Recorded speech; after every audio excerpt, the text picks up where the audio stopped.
Today on Game Talk Live, we're taking a look at everything Nintendo. From big changes in management to bizarre products and crossovers, the company may be steering towards a more progressive future. Let's press start.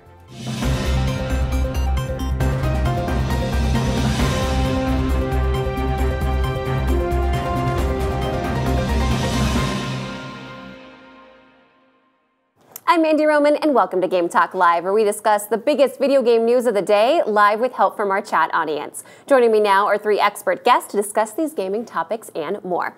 First up is Dave. Dave Klein is of the YouTube channel Dave Control. He is also a host for Acevedo Entertainment and has worked as a host and producer for companies like GameSpot Universe, Polaris, Machinima, and G4. Hi, Dave. Hey, how are you doing? Good, thanks. I was gonna pull out some Nintendo things and grab, and I'm like, I need like a grab bag of just like random Nintendo stuff to be like, look, I'm legit. I can talk about Nintendo. I have things. You're proving your expertise. All right. Also joining us today and proving their Nintendo expertise is Matt Acevedo, a production coordinator, community manager, and host at Hyper RPG. He is an avid Nintendo enthusiast who coordinated and hosted Nintendo's Nindies event at PAX West in 2017. Hi, Matt. Hey, everybody. It's good to be here. Thanks for having me. Glad to have you. And also joining us today is Trisha Hershberger, an online host, writer, producer who creates content around all things pop culture, tech, and gaming. You may know her from her shows on Geek and Sundry, Newegg and Kingston, and formerly Escapist and SourceFed, or her own YouTube and Twitch channels. Hi, Trisha. Hi, Mandy. Great to be back. I'm trying to think what Nintendo paraphernalia I have around. I have a Master Sword letter opener right here. All my other stuff is off camera. Sorry, I'm surprised guys. You're not wearing something Nintendo, Trisha. I feel like... I know. I totally should have. And I have several Nintendo dresses. Missed opportunity. That's all right, guys. You know what? I don't have a Nintendo sword opener, so you beat me there. You got me there. That's pretty dope. Yeah. All right, guys. Last week, Nintendo announced that Shuntaro Furukawa will assume the role of president at the end of June. Furukawa has been with the company since 1994 and has worked in a number of roles at the company, most recently running their global marketing department. What kind of pressure is there on the new president, considering he's following in the footsteps of the beloved Satoru Iwata and Tatsumi Kimishima, who launched the Switch? Dave, I know you got thoughts here, so what you got? Yeah, I think the hard thing is following Kimishima, especially because, you know, after as much as I love Satoru Iwata, and he was legendary in everything he did for HAL Laboratories, Nintendo didn't do too well under his direction. And I love the Wii U. I don't think there's anything wrong with it, but they weren't successful with it. Whereas when Kimishima took over, he was the one who led them with the Switch, and we've seen just how massively successful that is and has been for Nintendo. And this is going to be the first time that a new president has taken over when Nintendo's on a huge upturn. So it's going to be this really hard thing for him to prove himself when Nintendo's doing so good right now. It's hard to keep on going up with where they're at right now. So I think that's where he's going to have trouble proving himself, really. Mm-hmm. Matt, what are your thoughts here? I mean, do you think these are hard footsteps to fill? I think there's I definitely think there's some big footsteps for him to fill, but you know, I think he's definitely the person capable of the job. I mean, he's had been a head person at the Pokemon company, and he has been there since the beginning. And so I think that with his knowledge and his creativity, he'll find new ways to make Nintendo innovative. And I think that's the biggest thing, is to how can we continue to make this innovative and take risks. And I think that he's the right person for it. I think it makes total sense. So. Yeah. Speaking of innovation, I mean, could the young age of Furukawa bring about new ideas and more modern changes to Nintendo? Trisha? Yeah, I think that's where the hope lies. A lot of people looked at Kimishima and said, oh, he's like our Wizard of Oz of Nintendo, if you will, and followed him because he didn't do anything too drastic, too radical, but he led us on a beautiful trajectory that everyone trusted. And so now we've got new ideas, new young blood, and that's the hope that I feel everyone should be placing all of their anticipation and all their eggs in that basket. That, yes, we followed someone who was wonderful. Let's celebrate that career, but not necessarily, poo-poo the next person coming in just because we love Kimishima so much. I think that we should definitely think new blood, new ideas. This is great. Even though we've been going in a lovely direction, I think people are scared that we're going to veer to a different side, but I don't know that that's the case. Mm-hmm. I'm scared, Trisha. I'm scared. Don't be scared. Don't be scared. I'm scared. So, Dave, he why wants are you to do scared? games as a service. Well, he was saying he talked about he was about like moving towards the direction of games as a service and mobile. Mobile, I'm fine with that as long as and we're going to talk about that later. So I'm not going to talk too much on it right now, but I'm fine with the direction they're taking at the moment. Is games as a service that I'm worried about, just because I felt like Nintendo was this safe haven from those sorts of things where you could get really strong experiences that weren't trying to be so, I guess, money grabbing in a way, as games as a service has really become, as companies just looking at it as like, this is the big thing now, this is how we make money, where I can have these traditional experiences I enjoy. That said, I am all about innovation, and I'm happy that there's this chance of innovation. And the fact that he's young is actually pretty standard for Nintendo, which is funny because, I mean, pretty much all of their presidents have been super young. I mean, the guy who made Nintendo what it was, Hiroshi Yamauchi, was like 21 years old when he took over Nintendo, and he's the one who made the NES happen. So yeah, could be good. Yeah, it definitely could be. Considering Furukawa has a marketing background, and considering how important now brands are looking to work with influencers and content creators, might we see a shift in how Nintendo works with their different partners and content creators? I mean, Matt, you worked with them on the Nindies, so how do you feel about this?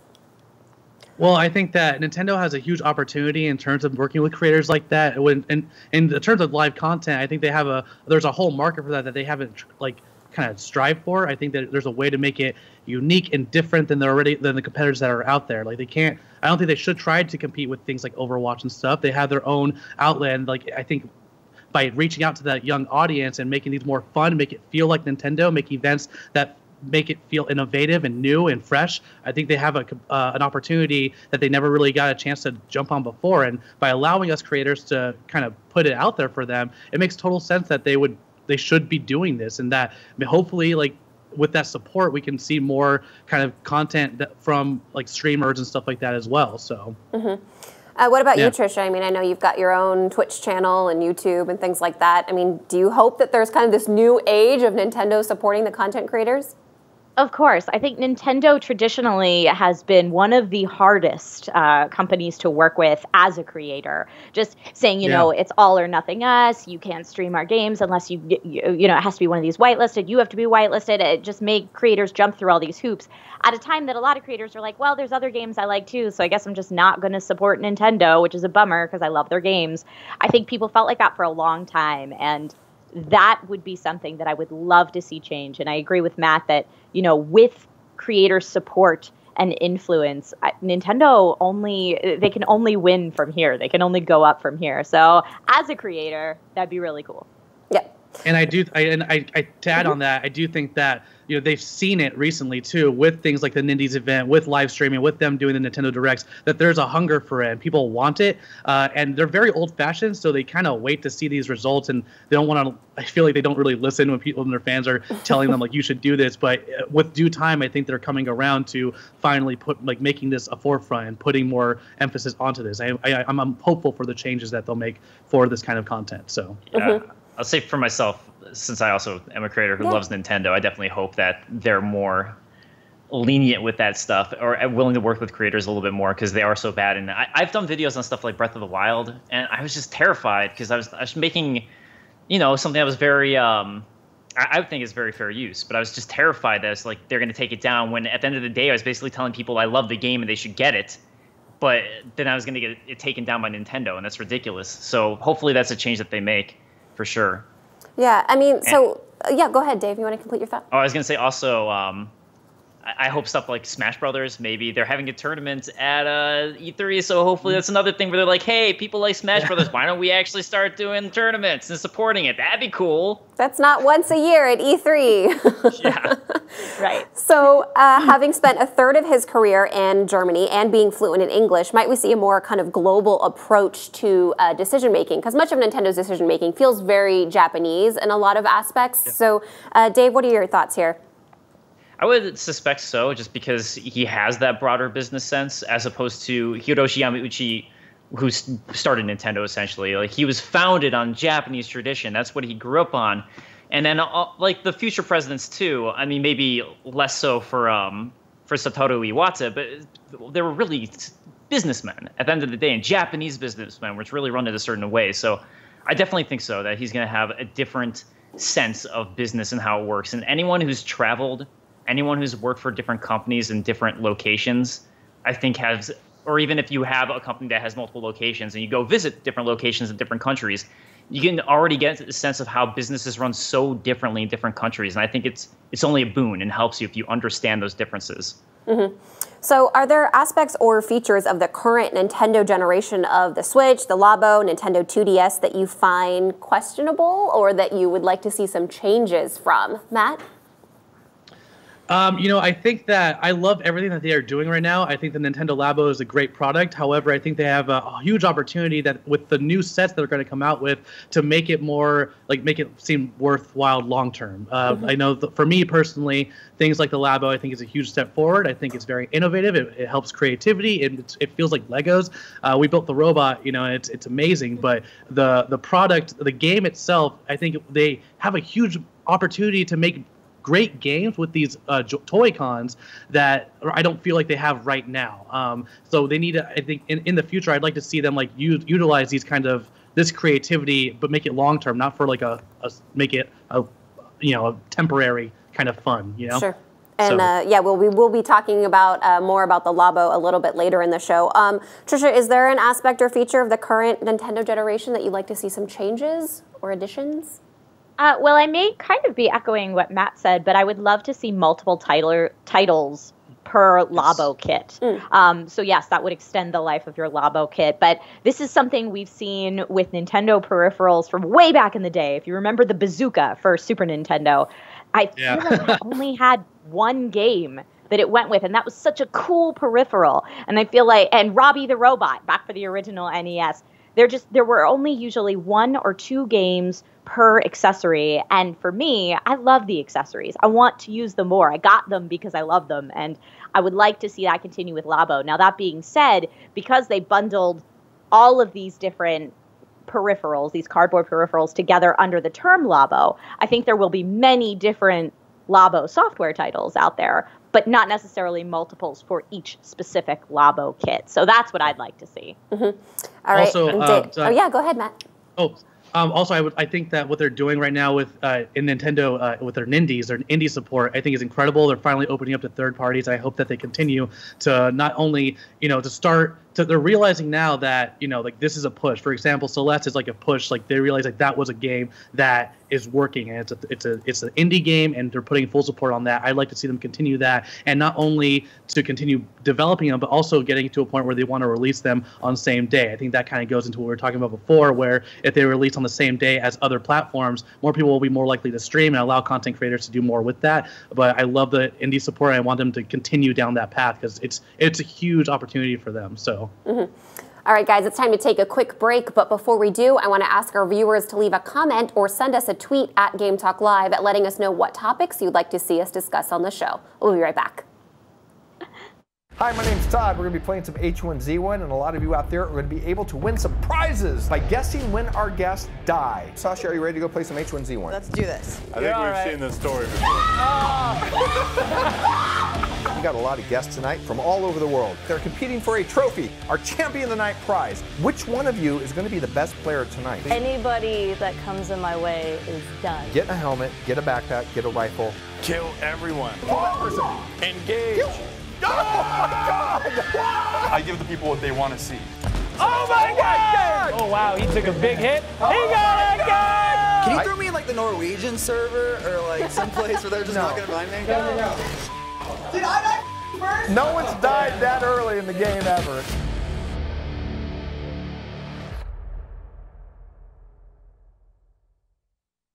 Welcome back, everybody. Nintendo is partnering up with mobile game developer Cygames to launch a brand new IP this summer. A Western release of the game hasn't been announced yet, but regardless, the company's latest entry into the mobile market marks a massive departure from their standard practices. Does venturing into uncharted territory on mobile spell more or less risk for Nintendo? Trisha, what do you think? I guess it is a little bit less risk going straight to mobile instead of necessarily straight to Switch as the console, because that would be more in the public eye, one would think. But I, for one, as a Nintendo fan, am just stoked to see fresh IP. This is what people have been asking for so long now. And an action RPG at that, in the fantasy world with dragons. I'm very excited. I am happy that as an Android user, it's coming to both iOS and Android. And I am very excited to see when it comes to us here in the Western market. Yep. Dave, what do you think? Does launching a new IP on mobile mean more or less risk for Nintendo? It's a different kind of risk, right? Because in the sense, Mario Run or something like that, you're guaranteed success because people know the name and it's going to do well. I echo completely what Trish said. Actually, when you're talking about what you want to see more on the Switch, for me, it was just going to be new IPs. That's what I want to see more of. That's the only thing for me that's missing is new IPs. So I'm excited to see new IP. I am worried because with the mobile space, that usually comes with a lot of game mechanics I don't like. Like, for example, Fire Emblem Warriors had a lot of those mechanics. Animal Crossing, I stopped playing after 5 days because the mechanics got way too... they started to drive me crazy. But I want to be hopeful. And that's where I guess the risk could pay off in the sense of like, okay, if people don't like it, people aren't going to associate this with Nintendo too hard if it doesn't do well. So in that sense, they're mitigating the risk. But as far as sales go and as far as initial downloads go, that's where you might be taking a bigger risk. If there is even going to be an initial reach out for it without that IP. But I'm glad they're doing it. Like, hey, give me a new IP, and I want to give it a chance, and I hope it does well. Yeah, so how will Nintendo's push in mobile hurt their handheld market sales, Matt? Or will it? I actually don't think it will, because I think right now in Japan, mobile games are already a huge factor. Like, everyone plays mobile games, everyone does. Like, this game is going to do incredibly well, I think.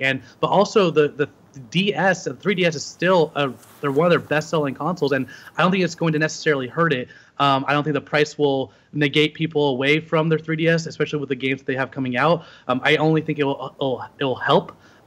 Personally, I just think that Nintendo, it's a smart decision to go mobile. It will get people excited, maybe talk about the 3DS again and taking handhelds everywhere again. I mean, the Switch is also a handheld, but there's something about the compatibility of a phone and the 3DS that I think both are going to be fine. They're both going to do pretty well, I think. So, Trisha, do you think Nintendo's push into mobile will hurt their handheld sales? I don't. I think a lot of gamers are like Dave, where, maybe the mobile mechanics in most mobile games aren't necessarily your favorite. So you have a 3DS, or you have your Switch, or you have the type of platform you prefer to play on, and then there are games made for that platform. I say that because I am also that type of gamer. There haven't really been any mobile games that have kept my attention for very long, and it's because I haven't found something that I love the mechanics of. So do I think that it's going to hurt their Switch or 3DS sales? No, because those gamers are those gamers. I do wonder how much the Switch at this point has hurt the 3DS, though, because to me, that would be the one that hurts it more than this. I mean, I've already stopped playing my 3DS a lot because of the Switch, but that's just me. I mean, everyone's different. But I was a huge 3DS supporter, and then with the Switch, I'm kind of like, well, I can play my Switch games, though, and I download all the indie games on the Switch now that I would have otherwise got on 3DS. But again, that's just me, so I'm curious. Well, I'm much more careful about how I handle the Switch rather than my DS. I can just close it, and it's safe, and it can fall, and That's a good point. I am definitely, when I go on an airplane, sometimes I'm like, I don't know if I want to worry about my Switch with the 3DS. I'm like, whatever, I can throw it in the backpack, it'll be fine. Yep. So Bud in chat says Nintendo is mobile first at this point. That's why the Switch is hybrid. So that's a very interesting point. So Matt, could Nintendo get away with charging people a one-time fee for a mobile title, say $9.99, rather than offer free-to-play and lean into microtransactions? I honestly think that would be the way to go. Personally, I think, like, for example, I think Super Mario Run is a great game. It's a one-time payment, and you could play. It's like a whole game. It's like its own thing. I personally don't like doing games that have small charges like that. I think that this one will be a one-time fee. You might have some purchasables, but I don't think it'll be like a time limit where you have to wait and for your energy to refill or anything like that. I think that's the way to go, is make this feel like its own game, like a $10 purchase. It's a great deal. You're getting a whole new story. You're getting a whole new adventure. I think you can do incredibly well for if it's without microtransactions. So. So the developer Cygames also owns an esports team. Is it far-reaching to say Nintendo could potentially explore mobile esports with Dragalia Lost or another title? Dave? I mean, I would assume another title because this doesn't look like an esports style title. But I love action RPGs, so if they can figure out a way to make it work, I'd be down with that. Action RPG esport, heck yeah.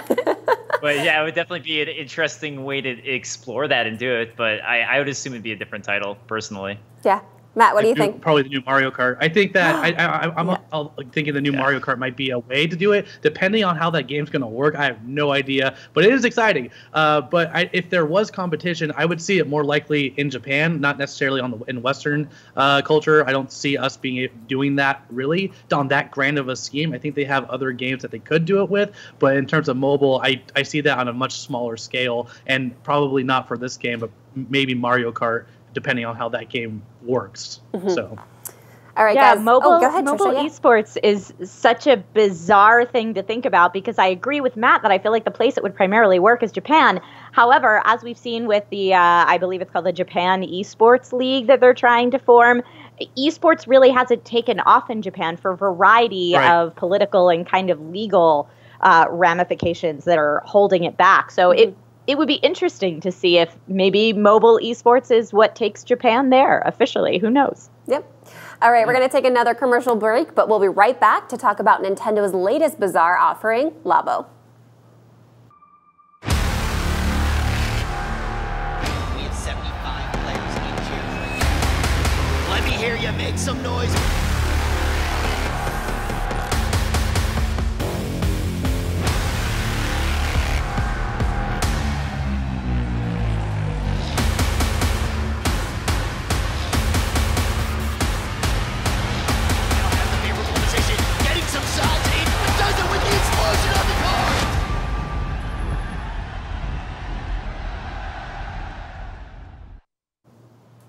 All right, guys, let's hop into our final topic for today. Nintendo Labo is the company's latest in bizarre business tactics, but the build-it-yourself cardboard kits may be a fleeting fad rather than a sustainable product. Does the Labo have legs, or will it end up being a novelty item? Matt? Oh, man, that is such a tough question. Maybe if they give you legs to build it on, it'll have legs. I knew someone was going to come in and make that joke.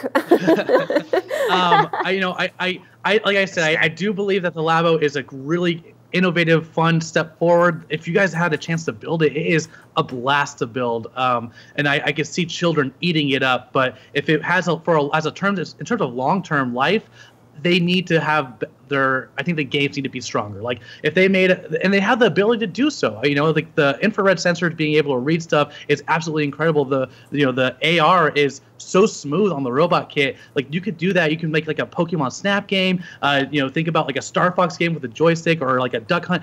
There's so many things that they could do that have a long-term life shelf. Then it needs to be on the game side. Not just that. I do think too that as someone who doesn't have much space in his room, in his apartment, there's no place to put the Labo stuff, and it's not really things like a Lego or a Lego you can build and like display it. You can't really do that with Labo products. Like if you were able to build little amiibos, like cardboard, like origami amiibos of like Link or something, I would probably put that on my desk. But right now it's just I don't know what to do with it, and and if the games kind of need to reflect the product for long term. So that's what I think.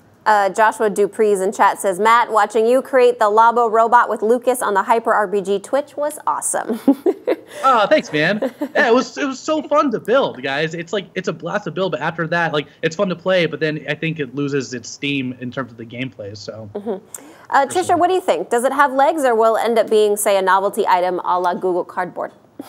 No, I think it's all about the software, and I do definitely think that it has legs because, like I said, because they termed Labo, they put all these different peripheral kits under one term, Labo. So there may be specific peripheral kits or Labo kits that don't necessarily get used in future software, but I think Labo as a whole has fantastic potential, fantastic legs for moving forward in the industry. I think it was a really wise play, and the entire idea of you can build it with your kids is huge right now. How many STEM products do we see marketed to parents right now? If these are things you can do with your children, there's like a little Codapillar that teaches your kids coding and it crawls around as a caterpillar. There's so many different things like that. So Nintendo's tapping into that parent market who want to teach their kids at any STEM things super early on, and they're tapping into just the sense of fun. Who doesn't want to walk around as a giant robot or,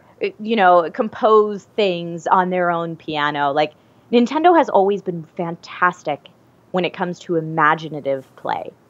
And this is where they excel. I think they've done really well.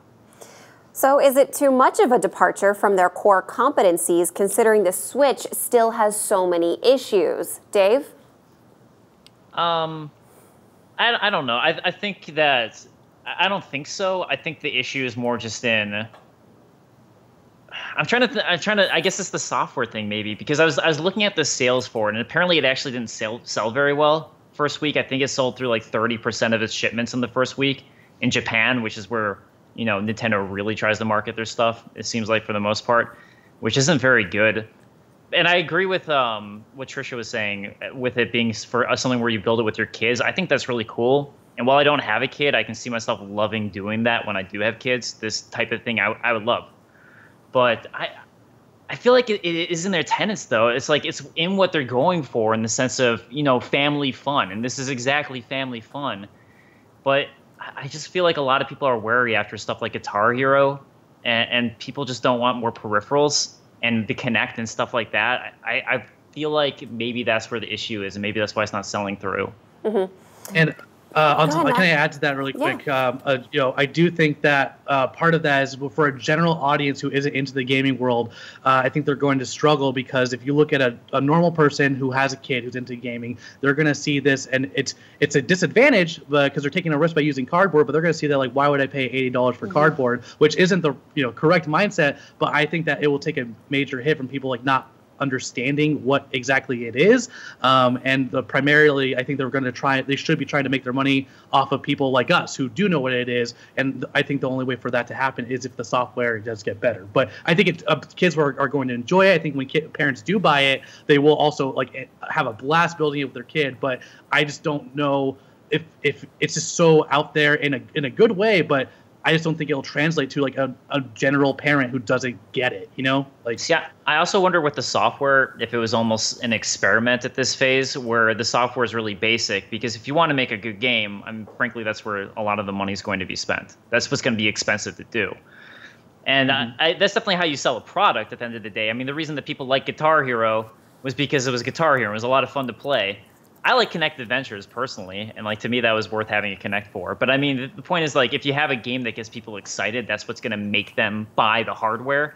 But I feel like a lot of companies want to test things out first and say, okay, how's this going to do with something that's not quite so expensive to make? And I wonder if that's almost what they were doing here, was partially just testing the waters with it. Trisha, what do you think? Is it too much of a departure from their core competencies? I think of all the Switch issues that still kind of exist. I mean, no cloud storage, their social features are still not great on the Nintendo Switch. Should they be focusing on the Switch, or do you like that they're experimenting in kind of different areas? I kind of always love that Nintendo is crazy brilliant in their own way. When we see all of the other console wars, when it comes down to who has the best hardware, whose graphics processing power, and Nintendo busts open the doors and is like, you throw your hat on a frog and now you're a frog, and everybody goes crazy. That's just what Nintendo is, and it's crazy in the most brilliant way ever, I think. I love that they do these departures, and yes, they're huge risks. When Matt, you were talking about parents who want to game with their kids, and are parents really going to understand this? I do think it's a very niche market that they're going for with that. I mean, I have a 1-year-old tiny human, so he would literally be eating it up. So we're not playing with Labo with him right now because he's too little. But I have a fledgling YouTube channel called Nerds with Kids with Lasercorn from Smosh Games and Ivan Van Norman from Geek and Sundry. And I will tell you, there are gamer parents out there that are looking for this. Do I know that it's a huge market right now? No, but is Nintendo getting in on the forefront? I mean, as gamers who grew up with home consoles are getting older and are starting to have children, the demand for this is only going to be more and more and more. So I think it's a fascinating direction that they've gone in, and I want to see it succeed. Yeah, and also just really quick to add is that in terms of their software, I feel like as Nintendo fans we've kind of accepted that where we love Nintendo is is through their first party games and all their indie games and stuff like that. I think that they are so good at focusing on those games that to me that kind of the other stuff kind of comes like it's not a big deal to me, and I don't think Nintendo fans kind of look for that. I mean, I would love it if when we get the online services that they fix things like voice chat and make it easier to game with people, but to me that's like I don't think that'll break Nintendo, because we kind of know what we kind of come for the experience and the gameplay or the games rather than an online experience personally. So.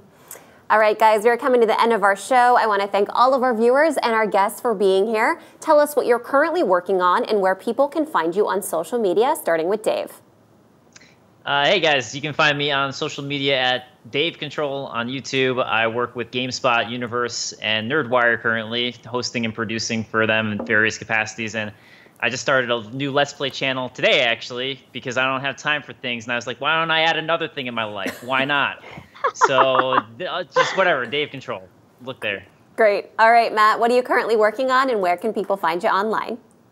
Hey guys, you can find me at Shy Guy Express and Hyper RPG. All right, I'm currently working on a Warhammer 40K show that we're very excited about. We're going to be developing that for Hyper RPG, and we have a bunch of really great interactive shows that you guys can participate in. So check us out Monday through Friday at Hyper RPG, guys. Twitch.tv/Hyper RPG. Thanks, Matt. All right, Trisha, what are you working on? Yay! I'm fans of both Dave and Matt, so I'm working on making sure I'm subscribed to all of them, their Twitch channels. And yeah, for me, I've been working on Nerds with Kids, a new YouTube channel that I helped launch with Lasercorn and Ivan Van Norman. I currently host tech shows for Kingston and Newegg. Guys, if you're PC gamers and you're looking to build a new PC rig, there are amazing deals every Thursday morning on Newegg Now. That's a show that I co-host. And Game Engine is a video game show that I do for Geek and Sundry live on Twitch every Tuesday. And then I'm developing some new content for my Twitch channel that'll probably roll out in the next couple weeks because, like Dave, I don't have enough things to work on. So I've decided to add some more. All right. Thank you, Trisha. And thanks to everyone who watched, commented, and shared the show. I'm Andy Roman. Don't forget to like our Facebook page and watch Game Talk Live every Monday, Wednesday, and Friday at 2 p.m. Pacific. We'll see you next time.